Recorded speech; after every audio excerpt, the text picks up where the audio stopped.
আসসালামু আলাইকুম বন্ধুরা, আমি রাকিব রায়হান। আজকে আপনাদের মাঝে নিয়ে এলাম একটা সার্ভাইভাল ড্রামা সিনেমা যার নাম হলো দ্য ওয়াল। তো 2005 সালের পরে জর্জ ডাব্লিউ বুশ যখন ইরাকে শান্তি প্রতিষ্ঠার নামে যুদ্ধ ঘোষণা করেছিল, তখন ইরাকিদের মাঝে থেকে একজন ভয়ঙ্কর স্নাইপার উঠে আসে যার নিশানা কখনো মিস হতো না, যে একাই 37 জন আমেরিকান সৈন্যকে হত্যা করেছিল। এত খোঁজাখুঁজি, এত আধুনিক যন্ত্রপাতি দিয়েও কেউ তাকে কখনোই খুঁজে পায়নি। আমেরিকা সহ বাকি দেশের নাগরিকেরা তার নাম দিয়েছিল জুবা, অর্থাৎ মৃত্যুর দেবতা। একবার যদি তার নজর কারো উপরে পড়ে যায় তাহলে আর তার বেঁচে থাকা হয় না। তো সেই জুবা আসলে নিজের দেশে বাগদাদ স্নাইপার হিসেবে পরিচিত। আমরা অনেকেই এই নামটা হয়তো জানি না, কিন্তু মুসলমান দেশগুলোতে জুবাকে নিয়ে কমিক বুকস, টিভি সিরিজ, এমনকি বইও লেখা হয়েছে। মুসলমানদের কাছে একজন হিরো আর আমেরিকানদের কাছে জলজ্যান্ত একটা ত্রাস এই জুবারই সর্বশেষ মিশন নিয়ে আজকের এই সিনেমাটা। তো আর বেশি কথা না বাড়িয়ে চলুন গল্প শুরু করার আগে ইন্ট্রো চলতে থাক, আপনারা ততক্ষণে একটা সাবস্ক্রাইব করে দিতে পারেন। গল্পের শুরুতে আমাদের জানানো হয় যে 2007 সালের শেষের দিকে যখন ইরাক যুদ্ধ প্রায় শেষ হয়ে গিয়েছিল, প্রেসিডেন্ট জর্জ ডাব্লিউ বুশ বিজয়ের আহ্বান করে দিয়েছিল। তারপর ইরাকের সম্পূর্ণ অবকাঠামো নতুনভাবে তৈরি হচ্ছিল, কিন্তু তখনও ইরাকের বিভিন্ন জায়গায় রয়ে গিয়েছিল বিদ্রোহীদের এক বিশাল জনগোষ্ঠী। তখনও বিদ্রোহীরা বিভিন্ন গুপ্ত হামলার মাধ্যমে আমেরিকান সেনাদেরকে মেরে ফেলত যে কোনো জায়গায়। আর এই গোপন হামলার মধ্যে সবথেকে বেশি হামলা করত বিদ্রোহী স্নাইপারেরা। আর এই স্নাইপারগুলোকে মারার জন্য আমেরিকান সৈন্যদেরও স্পেশালিস্ট স্নাইপার ছিল, যাদের মধ্যে দুজন ছিল সার্জেন্ট ম্যাথিউস এবং তারই বন্ধু এবং সঙ্গী সার্জেন্ট আইজ্যাক। তারা দুজন ইরাকের একটা মরু প্রান্তরে বন্দুক তাক করে ধরে বিগত 20 ঘন্টা ধরে অপেক্ষা করছিল কোনো বিদ্রোহীদের হামলা করার। কিন্তু বিগত 20 ঘন্টায়ও কোনো হামলা, এমনকি কোনো মরু প্রান্তরেও মানুষের দেখা না পেয়ে সার্জেন্ট ম্যাথিউস রীতিমতো বিরক্ত হয়ে স্নাইপিং ছেড়ে দিয়ে দেয়ালের অপর পার্শ্বে গিয়ে দেখতে চায় সেখানে কি আসলেও কোনো বিদ্রোহী স্নাইপার আছে কিনা। ম্যাথিউসকে পেছন থেকে কভার করছিল আইজ্যাক, কিন্তু তবুও ম্যাথিউস যাবার আগে আইজ্যাক তাকে বলে যে খুব সাবধানে থেকো কিন্তু, কারণ আমরা জুবার সাথে লড়াই করছি, যে কিনা বাগদাদের সবচেয়ে সেরা স্নাইপার। তৎকালীন ইরাকে আমেরিকান সৈন্যদের জন্য মূর্তিয়মান একটা আতঙ্কের নাম ছিল জুবা, কিন্তু বিগত 20 ঘন্টায়ও কোনো রেসপন্স না দেখে ম্যাথিউস কিছুটা নিশ্চিন্তেই সামনের দিকে এগিয়ে যেতে থাকে। কিছু দূর যাবার পরে ধুলাবালির কারণে হঠাৎই আইজ্যাকের কাছে থাকা দূরবীনটা ঘোলাটে হয়ে যায়, আর সে কোনোভাবে ম্যাথিউসের উপরে ঠিকভাবে নজরই রাখতে পারছিল না। তারা দুজন রেডিও কমিউনিকেশনের মাধ্যমে শুধু কথা বলছিল, আর ম্যাথিউস সেখানে গিয়ে অনেক আমেরিকান সৈন্যদের মৃতদেহ পড়ে থাকতে দেখে, যাদের একদম মাথায় গুলি করে মেরে ফেলা হয়েছিল। এমন নির্ভুল নিশানা দেখে ম্যাথিউস নিজেও অনেক অবাক হয়ে যায়, কিন্তু কিছুক্ষণের মধ্যেই হঠাৎই সেখানে একটা গুলি এসে লেগে যায় ম্যাথিউসের তলপেটে। ম্যাথিউস চিৎকার করে আইজ্যাকের কাছ থেকে সাহায্য চাইতে থাকে, কিন্তু ততক্ষণে আরও একটা গুলি এসে ম্যাথিউসকে বিদ্ধ করে দেয়, যেন এক মোক্ষম নিশানা আর লক্ষ্যবস্তু ভেদ করে আরও একটা নতুন শিকারকে ডেকে আনছে সে। বেশ ভালোভাবেই নিজের শরীরকে কভার করে নিয়ে ম্যাথিউসকে বাঁচানোর জন্য দৌড়ে যেতে থাকে আইজ্যাক। আইজ্যাক জানে যে ম্যাথিউসের কাছে গেলে তার উপরেও হামলা হবে, তাই সে আঁকাবাঁকা পথে বিভিন্নভাবে দৌড়ে দৌড়ে যাচ্ছিল, কিন্তু তবুও যেন নির্ভুল নিশানায় বারবার বুলেটগুলো বিদ্ধ হচ্ছিল আইজ্যাকের ব্যাগে এবং আইজ্যাকের আশেপাশে। আর মুহূর্তের মধ্যেই আইজ্যাকের পায়েও একে একে দুটো বুলেট এসে বিদ্ধ হয়ে যায়। ব্যাস, এরপরে সবকিছু শান্ত। মরু প্রান্তরে সেখানেই পড়ে যায় ম্যাথিউস আর আইজ্যাক। আইজ্যাক তাও কোনোভাবে হামাগুড়ি দিয়ে একটা ওয়ালের অপর পার্শ্বে এসে নিজেকে কিছুটা হলেও বাঁচিয়ে নেয়। আইজ্যাকের পায়ের অবস্থা ভয়ানক রকমের খারাপ ছিল, অপরদিকে প্রচন্ড রক্তক্ষরণ হচ্ছিল ম্যাথিউসের। ম্যাথিউস বারবার আইজ্যাককে বলতে থাকে যে রেডিওর মাধ্যমে সাহায্য চাও, কারণ ম্যাথিউসের কাছে থাকা রেডিওটাই গুলি লাগার ফলে তা নষ্ট হয়ে গেছে। এদিকে আইজ্যাক কোনো রকমে নিজের নিজের পা বেঁধে রক্তক্ষরণ কমানোর চেষ্টা করে। আর তারপরে সে যখন নিজের রেডিওটা বের করে সাহায্যের জন্য কল করতে যায়, তখন সে খেয়াল করে যে স্নাইপার জুবা আসলে সবার আগে তার ব্যাগে রাখা রেডিওটাকে ধ্বংস করে ফেলেছে। এক বিশাল মরণ ফাঁদে আটকা পড়ে গেছিল তারা দুজনই। সাহায্য চাইবার মতো কেউ নেই, আর পালিয়ে আসার মতো কোনো উপায় নেই। শেষ চেষ্টা হিসেবে ম্যাথিউস পাল্টা আক্রমণ করতে চায় সেই ইরাকি স্নাইপারের উপরে, কিন্তু তারা দুজনের কেউই সেই স্নাইপারের অবস্থান সম্পর্কে কিছুই জানে না। দূর থেকে আইজ্যাক বারবার ম্যাথিউসকে নিষেধ করতে থাকে যেন ম্যাথিউস খবরদার তার রাইফেলে হাত না দেয়, কারণ রাইফেলে হাত দেওয়ার সাথে সাথে ম্যাথিউসকে টার্গেট করে থাকা সেই স্নাইপার তাকে মেরে ফেলবে। ম্যাথিউসকে কিছুটা অপেক্ষা করার জন্য বলে আইজ্যাক সেই দেয়ালের পাথরগুলো সরিয়ে তার দূরবীন দিয়ে সেই স্নাইপারকে খুঁজে বের করার চেষ্টা করতে যেতেই পাথরগুলো আইজ্যাকের হাতের উপরে এসে পড়ে। বেচারার হাত অবধি থেতলে যায়। তবুও বাঁচার জন্য সে দূরবীন দিয়ে আশেপাশে নজর রাখতে থাকে, কিন্তু কোনো উপায় নেই, কাউকেই দেখা যাচ্ছিল না। এরপর হঠাৎই ম্যাথিউস আইজ্যাকের কাছে সাহায্য চাইতে থাকে, কিন্তু আইজ্যাক তাকে বলে যে ওখানে আর যাওয়া সম্ভব না, তুই অপেক্ষা কর, আমি দেখছি কি করতে পারি। এদিকে পায়ের ভেতরে বুলেট বিদ্ধ হয়ে থাকায় আইজ্যাকের পা থেকে ভয়ানক রকমের রক্তক্ষরণ হচ্ছিল। তাই প্রচণ্ড কষ্ট হওয়া সত্ত্বেও আইজ্যাক তার পায়ের মাংসের ভেতরে চাকু ঢুকিয়ে দিয়ে সেই বুলেটটা বের করে ফেলে। রক্তক্ষরণ বন্ধের জন্য ঘটনাস্থল ভালোভাবে বেঁধে দেয় সে। এরপর আবার যখন সে ম্যাথিউসের সাথে যোগাযোগ করার চেষ্টা করে, অর্থাৎ ম্যাথিউসকে ডাক দেয়, তার সাথে কথা বলার চেষ্টা করে, কিন্তু ম্যাথিউস তখন একদম নীরব হয়ে গেছিল। সে কোনো কথার উত্তরই দিচ্ছিল না। আসলে প্রচণ্ড রক্তক্ষরণের কারণে এতক্ষণে ম্যাথিউস মারা গেছে। এদিকে নিজের পায়ের রক্তক্ষরণের কারণে এখন চোখের সামনে সবকিছু আবছা হয়ে আসতে শুরু করে আইজ্যাকে। আবছা হতে হতে এক পর্যায়ে সবকিছু ব্ল্যাক আউট হয়ে যায়। আর এরপর অনেকক্ষণ পরে আইজ্যাকের কানের কাছে লাগানো মাইক্রোফোনে তাকে সাহায্য করছে এমন কয়েকজন লোক শেষবারের মতো আইজ্যাকের সাথে যোগাযোগ করার চেষ্টা করছিল। আর সেই লোকগুলো ডাক শুনে আইজ্যাকের জ্ঞান ফিরে আসে। সাথে সাথে ইয়ারপিসটা কানে লাগিয়ে আইজ্যাক তাদের কাছে সাহায্য চাইতে থাকে। অপোজিট পার্শ্বের লোকেরা নিজেদেরকে আমেরিকান একটা মেডিকেল ক্যাম্পের লোক হিসেবে পরিচয় দেয়। আইজ্যাক তাদেরকে দ্রুত এখানে সাহায্য পাঠানোর জন্য বলে। সে তাদেরকে নিজেদের নাম, পদবি, ঠিকানা সবকিছু পাঠিয়ে দেয়।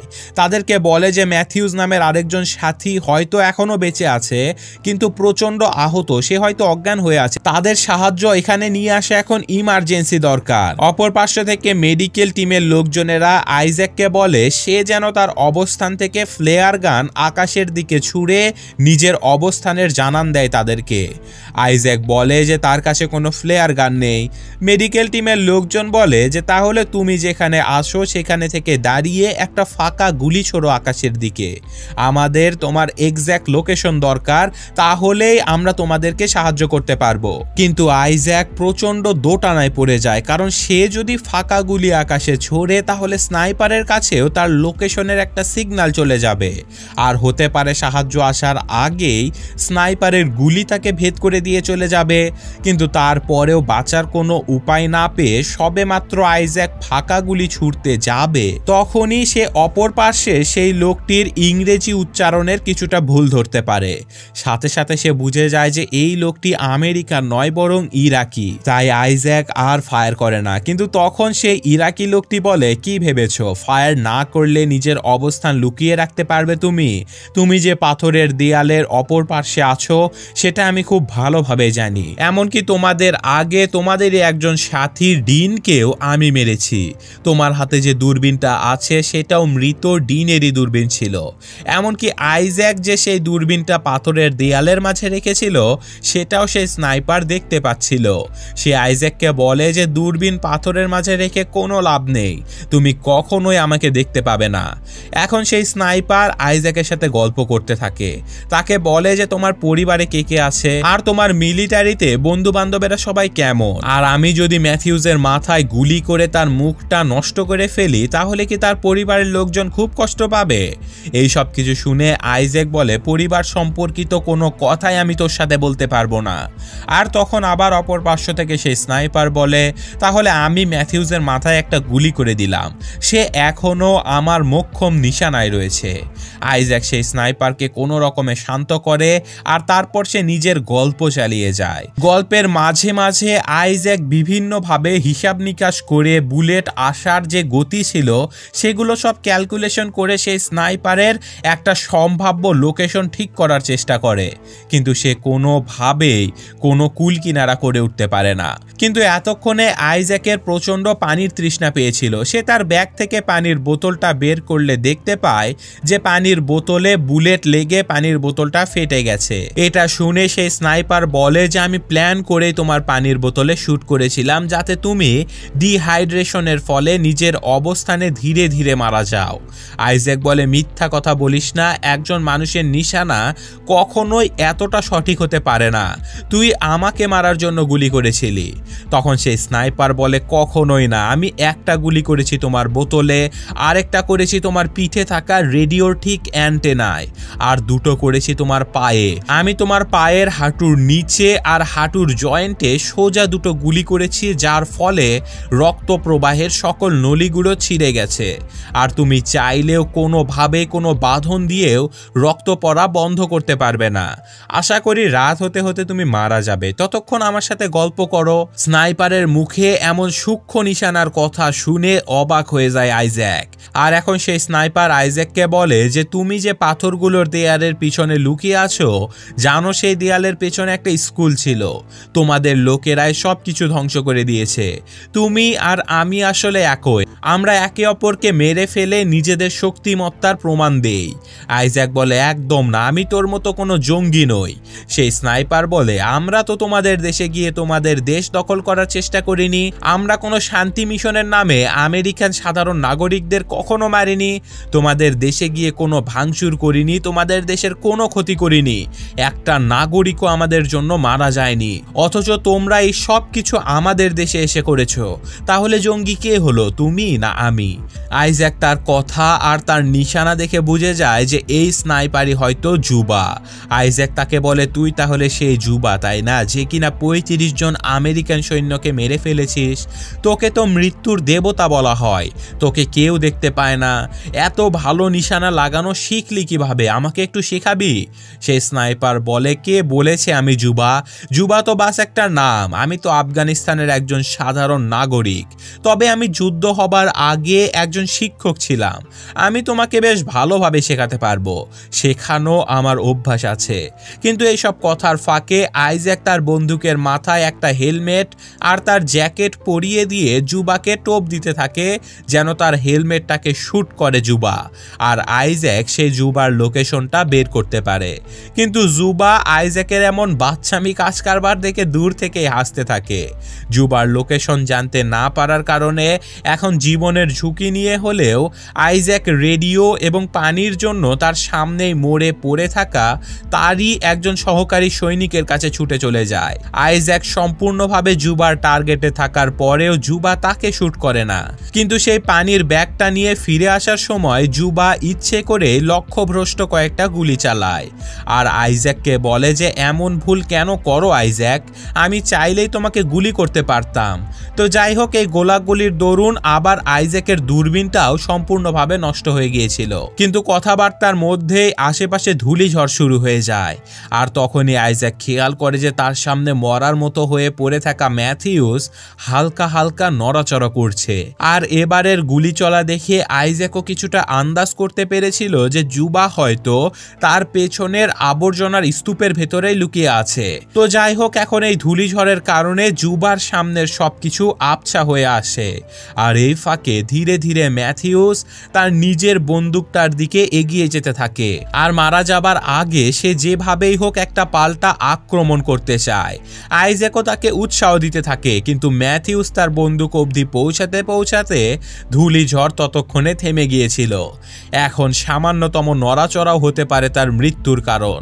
আর এরই মাঝে ম্যাথিউসকে সাবধান হতে বলার সময় আইজ্যাকের কাছে থাকা সেই মাইক্রোফোনটাকে সে মিউট করতে ভুলে যায়, আর সাবধান করে দেওয়ার কথাটা শোনা মাত্রই জুবা বুঝে যায় যে আইজ্যাক কাউকে সাহায্য করছে। আইজ্যাক নিজের ভুল বোঝার সাথে সাথে ম্যাথিউসকে একদম নড়াচড়া করতে নিষেধ করে দেয়, আর সে চিৎকার করে জুবাকে বলে যে আমি সৃষ্টিকর্তাকে বলছি যে আমাদেরকে সাহায্য করো। সে জুবার মনোযোগ অন্যদিকে সরানোর জন্য দেয়ালের পিছনে থেকে এলোপাথারি ফাঁকা গুলি চালাতে থাকে আর জুবাকে চিৎকার করে গালাগালি করতে থাকে। আর এই সুযোগে ম্যাথিউস নিজেও তার স্নাইপার দিয়ে সেই আবর্জনার স্তূপের দিকে দুটো ফায়ার করে দেয়, কিন্তু দুর্ভাগ্যবশত একটা গুলিও জুবার গায়ে লাগে না। এর কিছুক্ষণ পরে জুবা একটা গুলি সোজা ম্যাথিউসের কাঁধে করে দেয়। আইজ্যাক চিৎকার করে জুবার কাছে ম্যাথিউসের প্রাণ ভিক্ষা চাইতে থাকে।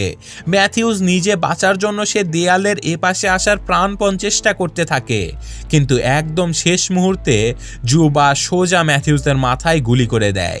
চোখের সামনেই ম্যাথিউসের মৃত্যু দেখে আইজ্যাক সম্পূর্ণরূপে ভেঙে পড়ে। সে জুবার কাছে হাত জোর করে বলে যে আমি বাড়িতে যেতে চাই, আমাকে মারিস না ভাই। এই কথা শুনে জুবা বলে ঠিক আছে, আমি তো চাই তোমরা চলে যাও, যুদ্ধ তো অনেক আগেই শেষ হয়ে গেছে, তাহলে তোমরা এখানে কি করছো? তুমি বাড়িতে চলে যাও, আমি তোমাকে গুলি করব না। কিন্তু আইজ্যাক তার কথায় একদমই বিশ্বাস পায় না। আর তখনই আইজ্যাকের কাছে থাকা তার নষ্ট রেডিওটা বাজতে শুরু করে দেয়। আইজ্যাক রেডিওর সব কথা শুনতে পাচ্ছিল, কিন্তু সে কিছুই বলতে পারছিল না, কারণ রেডিওর মাইক্রোফোনটা নষ্ট হয়ে গেছিল। আইজ্যাক শুনতে পারে যে জুবা আইজ্যাকের সাহায্যকারী টিমের কাছে কল করে নিজেকে আইজ্যাক পরিচয় দিয়ে বলে যে আমি আর ম্যাথিউস দুজনেই ঠিক আছি, কিন্তু প্রচণ্ড রোদে আমাদের অবস্থা খারাপ আর এখানে একজন স্নাইপারও আছে। আমরা আজকের মতো এখান থেকে চলে যেতে চাই, আমাদেরকে নিতে চলে আসো তোমরা। আর এই সব কিছু বলে জুবা তাদেরকে নিজেদের ঠিকানাটাও দিয়ে দেয়।